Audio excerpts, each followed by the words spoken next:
Hello बच्चों, कैसे हैं। आज बच्चों हम लोग पढ़ेंगे थर्मोकेमिस्ट्री, है ना। थर्मोकेमिस्ट्री का आज दूसरा टॉपिक है बच्चों। हम लोग पढ़ेंगे हीट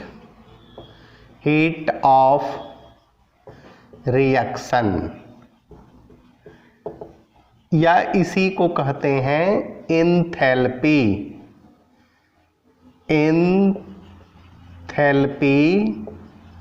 ऑफ रिएक्शन। हीट बोलेंगे, इंथैल्पी बोलेंगे, दैट इज सेम। अब कहता है कि thermochemical reaction can be done by two process. पहला है at constant volume and temperature. दूसरा है at constant pressure and temperature. कहता है कि कांस्टेंट वॉल्यूम और कांस्टेंट टेम्परेचर, टेम्परेचर दोनों में कांस्टेंट है ना, डिफर है वॉल्यूम एंड प्रेशर। तो कहता है कि कोई भी थर्मोकेमिकल रिएक्शन अगर करवाते हैं बच्चों कांस्टेंट वॉल्यूम पर, there will be no work done, है ना। कहता है एट कांस्टेंट वॉल्यूम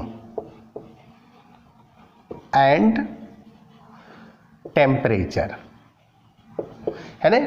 तो कहता है कि there will be no work done, यानी वॉल्यूम आपका चेंज ऑफ वॉल्यूम क्या हो जाएगा, जीरो। हैंस इसलिए P del V also zero, only internal energy change करेगा, है ना, यानी डेल्टा ई इंटरनल एनर्जी, है ना। लेकिन at constant pressure and temperature पर अगर करवाते हैं थर्मोकेमिकल रिएक्शन, तो कहता है there will be work done, यानी डेल्टा ई यानी इंटरनल एनर्जी चेंज करेगा, चेंज ऑफ इंटरनल एनर्जी। इसके बाद कहता है वॉल्यूम चेंज ऑफ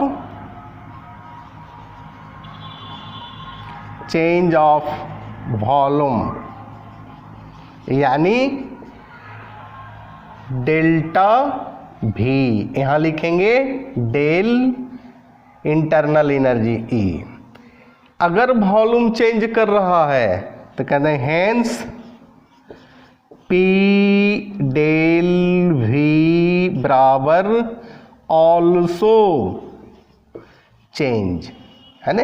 यानी इसमें क्या हो रहा है, सभी चेंज हो रहा है। इंटरनल एनर्जी यानी del E plus P del V, और टोटल चेंज कर रहा है तो यहां लिखेंगे change of enthalpy, change of enthalpy, यानी delta E plus P del V बराबर हो जाएगा बच्चों del H, where del H बराबर change of enthalpy. Change of heat भी बोल सकते हैं, एंथैल्पी भी बोल सकते हैं। तब पूछेगा हीट ऑफ रिएक्शन क्या है, तो बच्चों इसको नोट करें, हम लोग हीट ऑफ रिएक्शन देखेंगे।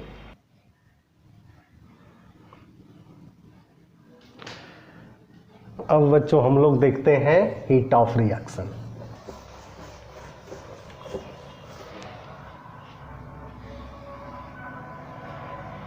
द amount of heat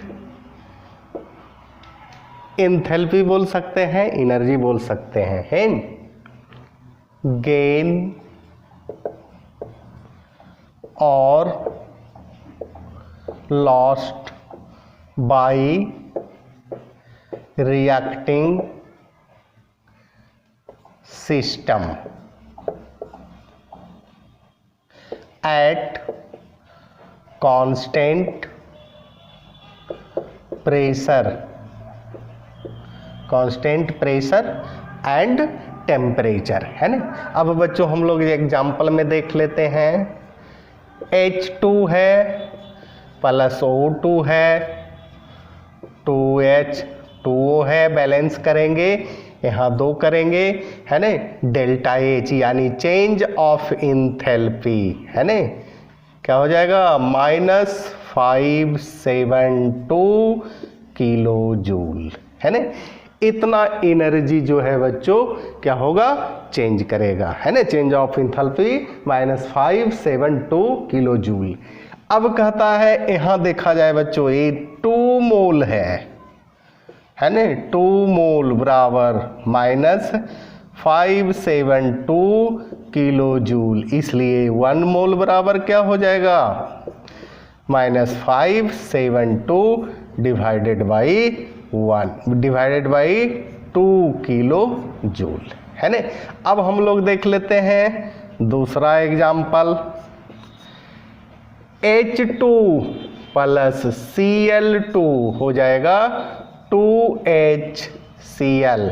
यहाँ डेल्टा H अगर लिखते हैं 184.8 किलो जूल, है ना। और एक्चुअली 1 मोल है तो 1 मोल इतना किलो जूल होगा। नेक्स्ट एग्जाम्पल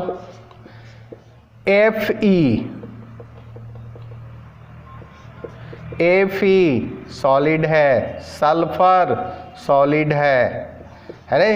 ये दोनों कंबाइंड होकर के FeS फेरस सल्फाइड जो कि सॉलिड है, और डेल्टा H यहाँ हो जाएगा +100 किलो जूल पर मोल, है ना, पर मोल।